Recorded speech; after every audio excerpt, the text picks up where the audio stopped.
Nosotros, bienvenido. Joely, ¿cómo estás? Muchas gracias por la invitación. Mira qué día estamos a menos de 48 horas de que se dicte sentencia al primer secretario de Estado mexicano. ¿Qué significa eso? Porque efectivamente hay voces, hay rumores, hay muchas cosas que señalan presuntos vínculos entre funcionarios mexicanos y narcotraficantes desde hace décadas, pero como bien lo dices, es un exsecretario del expresidente Felipe Calderón, no solamente señalado, sino investigado, declarado culpable, próximo a recibir una sentencia en los Estados Unidos por esos delitos, Francisco. Sí, mira, pues esto es gravísimo. Felipe debió haberse ya primero salido a disculpar. Te hablo de Felipe Calderón Hinojosa. No es que lo estén juzgando o se lleve un caso. Es un secretario de Estado que ya fue encontrado culpable, como quiera, con las leyes de Estados Unidos. Fue un juicio para Estados Unidos, las leyes de Estados Unidos, culpable de 5 cargos, ya lo decía, relacionados con el narcotráfico, conspiración por narcotráfico, dirigir a una empresa criminal, y es el más alto. En algún momento, después del gobierno de Salinas, Guillermo González Calderón, y que fue el funcionario más alto jamás entregado, él se autoentregó a la DEA, estuvo con Estados Unidos, pero fue un funcionario que él se fue a entregar y no llegó a juicio. Este es el secretario de Estado que tuvo acceso a la seguridad nacional en el gobierno de Peña Nieto, en el gobierno de Fox, en el gobierno de Salinas, en el gobierno de Cedillo, en el gobierno de Carlos Salinas de Gortari. 5 presidentes, y que abiertamente controló. Yo lo dije en su momento, el 2010, es un tipo que llegó a armar un cártel en Los Pinos y a controlar con Felipe Calderón una organización del crimen organizado. Así que eso necesariamente tiene que ser historia. Tienen que leerse El Señor de la Muerte. Precisamente Francisco Cruz documenta, pone datos, registros, nombres de este cártel, efectivamente durante la administración de Fox de Felipe Calderón, pero ¿cómo es que logran operar esta red, de alguna manera tener cobijo? No sé si por ignorancia de los presidentes y el resto del gabinete, por corruptelas, porque resultaba peligroso también señalar al que era el mejor policía del mundo según los Estados Unidos, Francisco.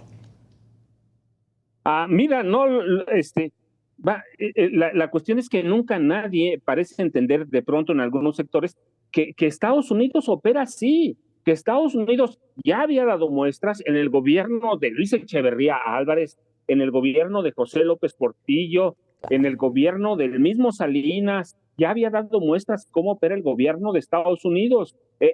Tenemos pruebas en América Latina de que cómo opera Estados Unidos. Protege, cuida, premia a funcionarios a los que encumbra, y después los tira cuando ya no le sirven. Y en el caso de Genaro García Luna, así pasó. Es decir, la historia en este país necesariamente se repite siempre porque no la entendemos, porque no la estudiamos, o porque no, porque dejamos que desde 1946 creciera una mafia de policías dentro de la Policía Federal y dentro de la Dirección Federal de Seguridad. Y cada presidente, a partir de Miguel Alemán Valdés, prohijó un monstruo como Genaro García Luna. Es decir, no era el primer monstruo que teníamos. Guillermo González Calderoni, el coronel Carlos I. Serrano, habíamos Fernando Gutiérrez Barrios, Miguel Nazararo. Si ya teníamos, lo único que faltaba es que llegaran a una Secretaría de Estado, pero la esposa de Luis Echeverría controlaba parte del narcotráfico. La esposa de Ernesto Cedillo, Nilda Patricia Velasco, hay documentos, evidencias que el papá de Nilda Beatriz Velasco, su papá y los hermanos controlaban el cártel de Colima, y Cedillo controlaba parte del cártel de Juárez a través del Señor de los Cielos. Es decir, nunca entendimos, no hemos entendido qué pasa, y yo espero que esto sirva como una lección, no ahora, para el futuro, que en un momento dado Estados Unidos los va a dejar caer, los va a traicionar y va a jugar con ellos, Joel. Y es decir, es una historia que debíamos tener conocida desde Carlos I. Serrano, incluso antes, incluso antes. Hay casos documentados de 1932, cuando desde la presidencia de la República se controlaba el narcotráfico. Así que no entendemos qué pasó, pues nada más que se dejó crecer un problema que venía anidándose, hablo del 46, cuando tenemos presidentes civiles, pero es un problema que viene desde 1932, un poquito más atrás, pero en el 32 lo podemos documentar bien a través de Abelardo L. Rodríguez, y controlando desde la presidencia el narcotráfico. Pero Estados Unidos llega un momento que ya no le interesa, o nos dejó crecer siempre, y en un momento que ya no le interesó, pues mira, cayó, y yo digo, ¿cómo no va a caer? Se les fue a entregar ahí, Joel. El superpolicía eran así los titulares en los periódicos, ¿no? Nos sentíamos súper orgullosos de tener un superpolicía mexicano, pero tenía vínculos con el cártel de Sinaloa, con el propio Chapo Guzmán, si no estoy equivocada, Francisco. Mira, con el Chapo Guzmán, con los hermanos Beltrán Leiva. Yo Con la documento un Barbie. encuentro que tuvo García Luna en 2005 con los Beltrán Leiva en Acapulco, en el Hotel Las Brisas, para negociar la plaza de Acapulco, de allí a Zihuatanejo, igual a Chilpancingo, hoy que está de moda, y negocian, y hay una violencia incontrolable. Es decir, ya negociaban con todo mundo. Genaro García Luna, Felipe Calderón crearon economías de escala para potenciar el narcotráfico y de allí hacer del narcotráfico crimen organizado, es decir, de pasar de drogas a la cobro de piso o extorsión, trata de personas, prostitución, trata de migrantes, es decir, le entraron prácticamente a todo y se le salió todo de control. Y después declaran una guerra que estamos como estamos hasta ahora, va. Claro. Oye, tú decías, al gobierno de Estados Unidos le funcionaba el discurso, el superpolicía, los operativos y todo el show que vimos, incluso con la guerra contra el narco. ¿Qué les dejó de funcionar? ¿En qué momento? ¿Y eso cómo va a significar o cómo se va a ver en una consecuencia para la sentencia contra Genaro García Luna pasado mañana? Mira, hay dos cosas. La primera, ¿por qué les dejó de funcionar Genaro García Luna? Porque a partir del 1 de diciembre de 2018, Genaro García Luna no tuvo acceso a fuentes de seguridad nacional, a fuentes policíacas. Le cortaron cuando viene el cambio de gobierno con López Obrador. Recuerda, Peña Nieto no lo contrató formalmente, pero Peña Nieto lo dejó manejar a todas las policías del país, le entregó 750 millones de dólares, está documentado desde el gobierno de Peña, es decir, y el día que ya no le sirvió a Estados Unidos, Genaro García Luna olvidó eso y se les fue a entregar a Miami y lo pescaron en Texas. Es decir, debemos entender, no nosotros, pero ellos que son funcionarios, quienes sean, del gobierno que sean, del partido que sean, que eventualmente Estados Unidos con el juicio, la declaratoria de culpable y ahora con la sentencia a Genaro García Luna va a sentar un precedente para cualquier funcionario mexicano y del resto de América Latina, ¿eh? Genaro va a ser un ejemplo de todo lo que pasa en América Latina. Si no lo entienden, tenemos corrupción de los agentes de la DEA, pero por montones, todos los días se publica algo. Entonces, eso deben entenderlo. Estados Unidos no tiene amigos, tiene negocios, y cuando se rompe la cadena para entregarle información a Estados Unidos te pesca, te acaba y te sienta en el banquillo de los acusados. Es cuando se rompe, cuando ya no puedes entregarle la información que Estados Unidos necesita y ni puede Estados Unidos hacer los negocios que hacía con Genaro García Luna. ¿Le van a dar cadena perpetua, 20 años? ¿Cómo puedes estimarlo? Porque son cargos verdaderamente graves. Ya de por sí el caso, pues es una locura, ¿no? Pero, ¿qué estimas que suceda? Mira, la verdad es que es complicadísimo, no para nosotros, en realidad es un caso complicado para el juez Brian Cogan.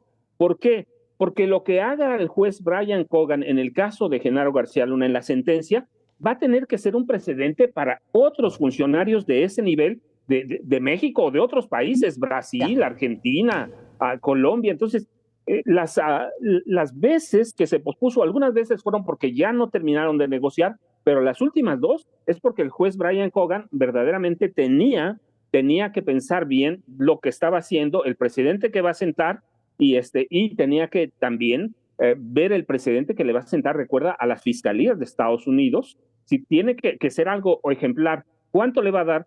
Eso no lo sabemos, solo el juez Brian Cogan, pero recuerda hace unos meses a Juan Hernández, que fue presidente de Honduras, fue sentenciado a cerca de 50 años de prisión. El caso de Genaro es peor todavía. ¿Por qué? Porque es un país más grande, de mayor peso en el narcotráfico, no como país, todos los países son iguales, pero de mayor peso en el tráfico de drogas hacia Estados Unidos. Así que si fue de 49 años, yo quiero pensar que va a ser superior, porque además tiene que ser una lección para otros funcionarios y una regla para decirle a la fiscalía: a partir de aquí negociamos, aquí empezamos y esto es lo que le vamos a dar. Los fiscales, recuerda, hoy ratifican, piden sentencia de cadena perpetua, sí. No se rebajaron nada. La defensa de García Luna se mantiene en 20 años, pero para que la defensa te diga 20 años, algo grave está pasando. El miércoles nos vamos a enterar.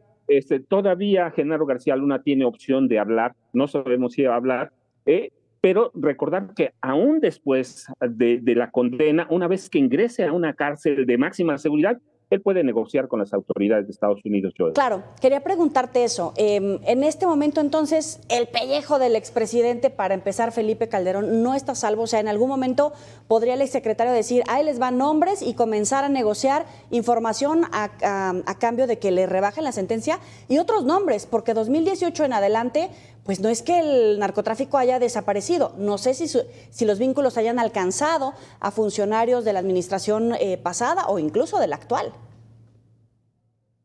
Mira, la cuestión es cuánta información tiene Genaro García Luna, por ejemplo, de la información del gobierno de Andrés Manuel López Obrador. Pues todo lo que pueda negociar, lo va a negociar. Yo creo que no lo va a hacer. No lo va a hacer por una razón. Recuerda, los mafiosos tienen un código de conducta: proteger a la familia. Genaro García Luna ya tuvo el caso, ya conoce el caso de Guillermo González Calderoni, que fue el super megapolicía de Carlos Salinas de Gortari. Ellos también, Carlos Salinas y Guillermo González Calderoni, intentaron controlar el narcotráfico en el país, terminaron controlando al cártel de Juárez y al cártel del Golfo. Cuando termina la administración de Salinas, no lo pueden hacer, y Guillermo González Calderoni va y se entrega. Y lo pueden proteger unos años, pero después la mafia, de quién fue, de Salinas, de Cedillo, termina matándolo. Lo ejecutaron en McAllen. ¿Cuánto puede proteger la justicia de Estados Unidos, la oficina del Marshal, que es la que se encarga de eso? ¿Cuánto puede proteger a Genaro García Luna? Ahora, Guillermo González Calderoni era solo.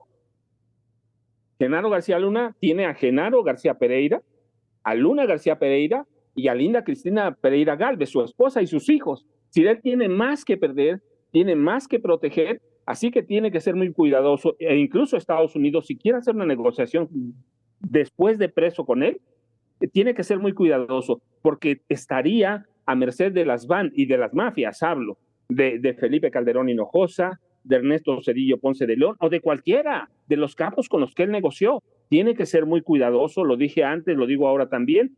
Él tiene ejemplos de lo que pasa. Guillermo González Calderoni, Arturo el Negro Durazo Moreno es otro ejemplo de lo que le pasa a capos caídos como él. Así que tiene que ser muy cuidadoso. ¿Por qué? Porque tiene una familia, tiene dos hermanas. Su hermana Esperancita, que prácticamente operaba o hacía el papel de mamá, aunque su mamá vivía, hacía el papel de mamá. Está viva, y ella fue la mujer que lo formó, que lo llevó a la policía, que lo llevó a todos lados, que lo presentó incluso con policías mafiosos. Tiene otra hermana que está viva también. Así que tiene que ser muy cuidadoso, porque Guillermo González Calderoni era solo. Él tiene una familia, tiene una hija, un hijo y una esposa, Joely. Así que yo dudo que pueda abrir la boca, porque tiene mucho que perder y quedaría a merced de las mafias mexicanas, porque ¿cuánto tiempo te puede proteger el gobierno o el Departamento de Justicia de Estados Unidos? Los años que te pueda proteger son nada si está en riesgo la vida de tu familia.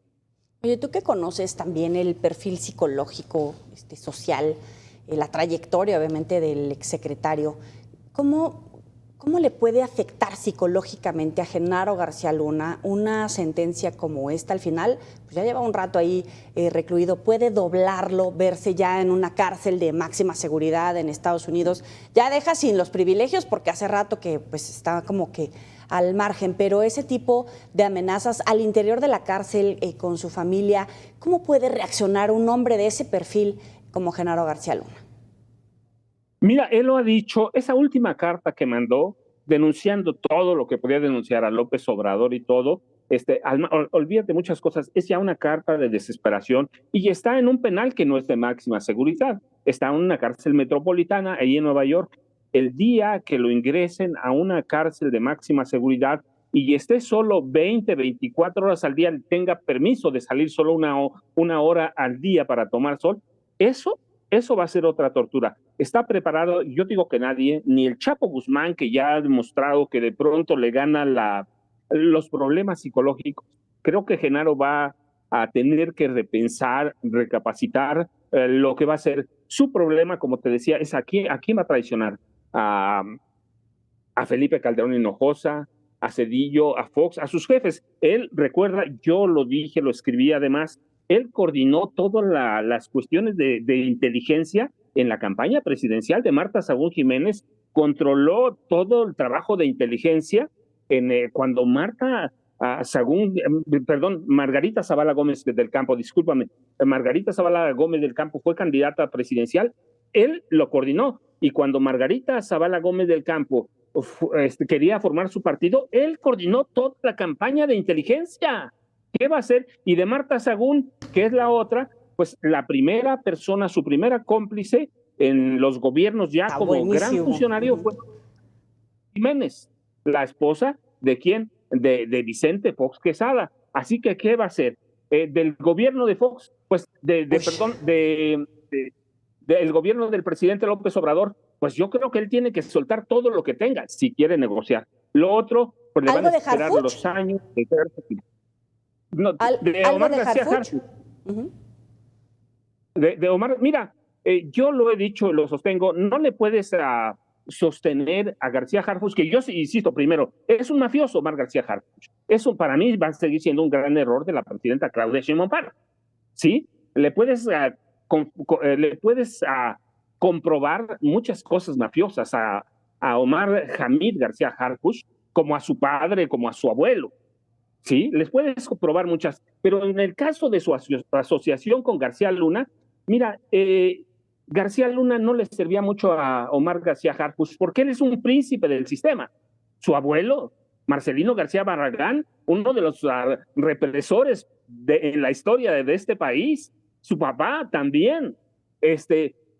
Así que Genaro García Luna no le servía, más bien Omar Hamid García Harfuch le servía a Genaro García Luna cuando quería ser candidato presidencial del PAN.